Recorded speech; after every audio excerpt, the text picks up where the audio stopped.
Okay, welcome to the first episode of Break Par With, and today I'm using the Wilson launchpad irons. I've got 5 to gap wedge and my putter, and I'm going to play 6 holes. I'm going to try and break par. Now I would normally hope to get around level par around this course from here anyway, but by that stage I've normally warmed up. This is our 13th hole. There are a few tricky holes on this back 9, and this 6 holes I'll be playing.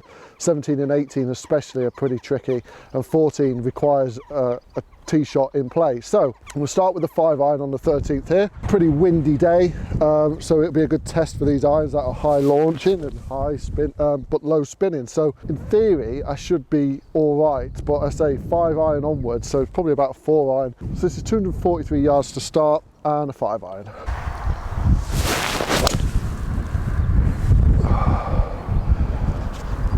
Not a bad start, a little bit leaky to the right.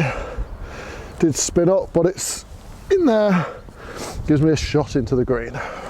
So 123 yards in, not the greatest tee shot in the world. It is into wind, but these launchpad irons are massively forgiving, and that's why I wanted to start this series off using these. Now I did a showdown with Dan, and I found these extremely accurate and extremely easy to hit, probably the easiest irons to hit I've ever tried. So I'm hoping today that these will help me break par. It's a good strike, got to stay on that green though. Stay. Just a little bit short, but it should give me a putt. Oh. Gave it a look. We really need this one to drop. This is not a bogey hole, and without my driver and 3 wood, there's not a lot of birdie opportunities. Yes! Got away with that one, got away with it. So, par to start with. Let's move on to the 14th. Okay, so we got away with the one there, with a par. Felt like it could have been a bogey, so a good putt.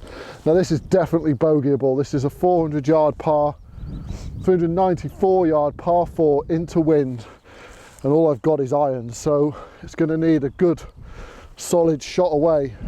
A lot better than I did on the last one.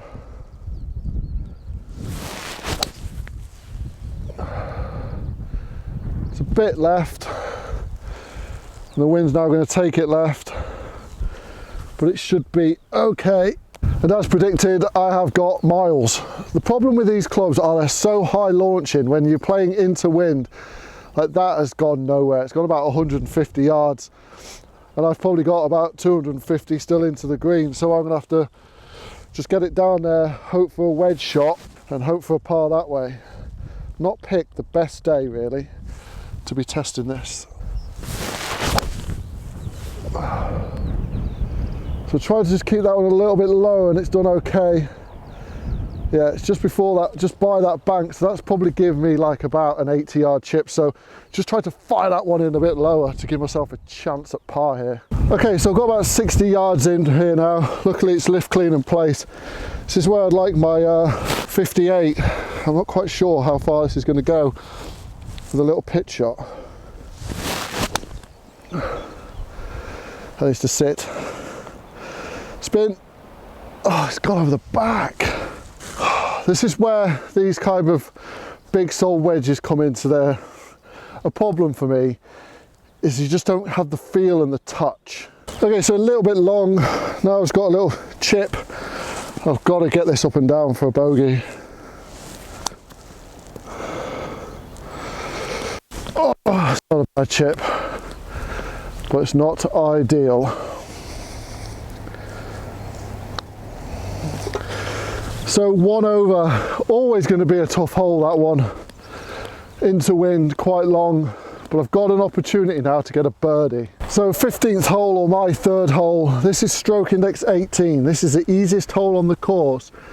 It's definitely one that if I had my 3 wood, I would either hope to be on the green or at least just a little chip away, but I've only got a 5 iron. So I'm hoping it's going to be a 5 iron and a wedge. What do I think so far? I've only really hit the 5 iron and the wedge. What I will say is these are really easy to hit, but you do lose a bit of feel when it comes to the wedges, especially that gap wedge. You know, if you're used to playing specialist wedges where you can get a bit of feel and a bit of touch, you do lose that a little bit with that gap wedge.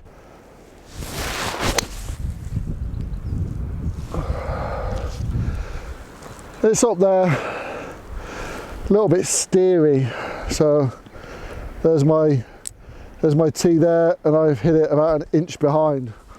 But that shows the forgiveness in these irons, because with my blades that would have just been a full out fat shot.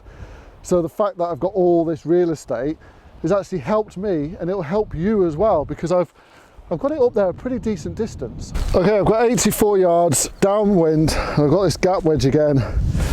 And again, I just don't know how far it's going to go, but I do need to get it on the green. And ideally, I need to get this a little bit close.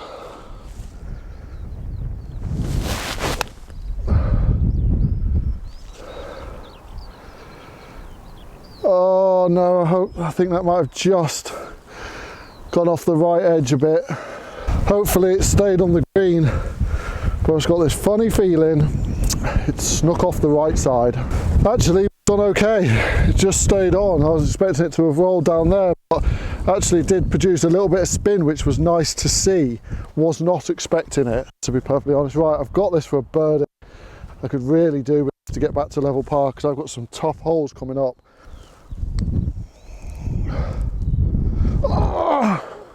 We stay one over. This basically needs to be nuked. It needs to go for miles. No ifs, ands or buts, because this is my last opportunity for birdie, because after this it's tough holes into wind.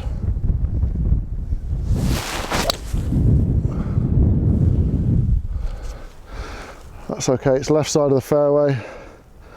Yeah, that's not too bad. Not too bad at all. It gives us a shot in. Okay, 9 iron, 150 yards. Not hit this club yet, so I'm hoping it goes somewhere near it.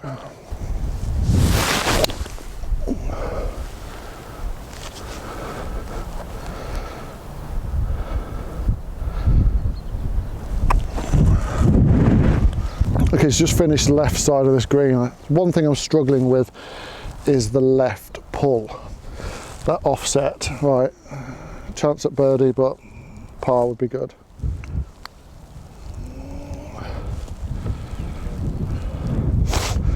Tap in par, not ideal at all. But no damage done. Right, 17th hole, 2 holes to go. I'm 1 over par and I'm into wind with both of these. This is a 400 yard par 4 into wind. It's a difficult green to get on at the best of times. I think I'll be happy now if I finish 3 over, because a bogey on here is a good shot, is a good score on the best of days. But today it's going to be a really good score. Right, I'm going to try and keep this low, de-loft it and hit a slinger if I can. I've not hit a slinger, but I've hit a pretty good stinger. Do you know what? That's not too bad. It's on the fairway right side. It's given me about 150 into this, so that's actually done pretty well.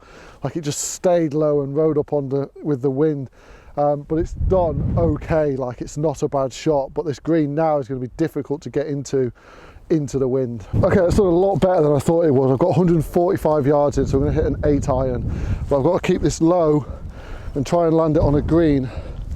It's not very big.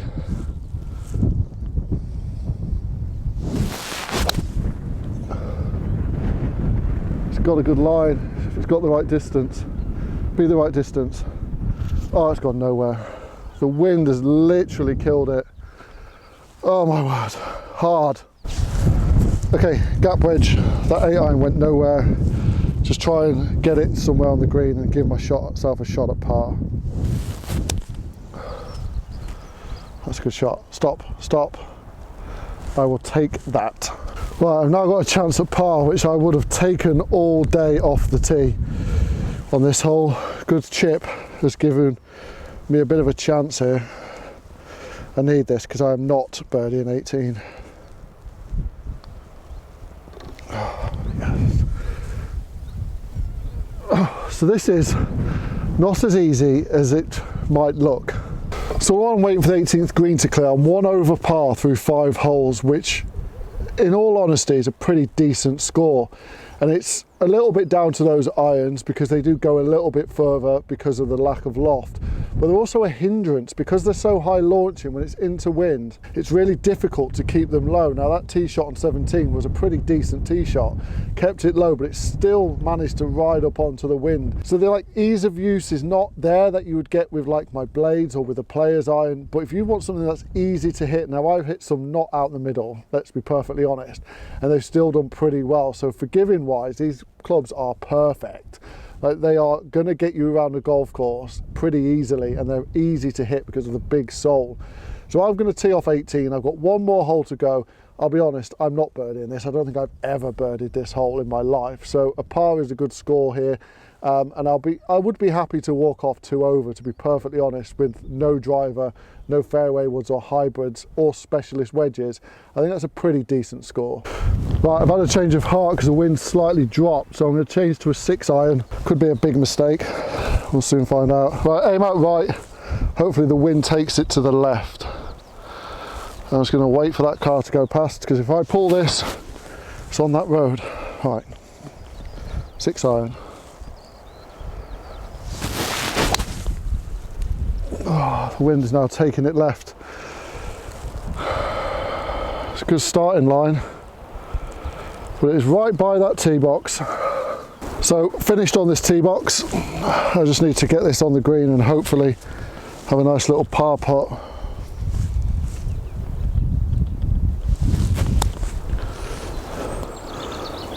And it's not done too bad.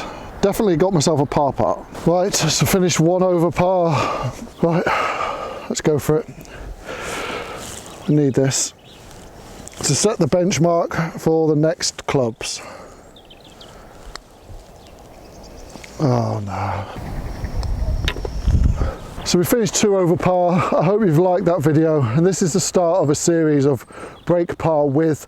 This time it was the Wilson launchpad irons, 5 to gap wedge that I had, and finished 2 over par through those 6 holes, which is not too bad considering the conditions. If you've liked this video, please do give it a thumbs up, and as always, if you're new to the channel and not yet subscribed, please do click that subscribe button down below, and I'll see you all on the next break par with.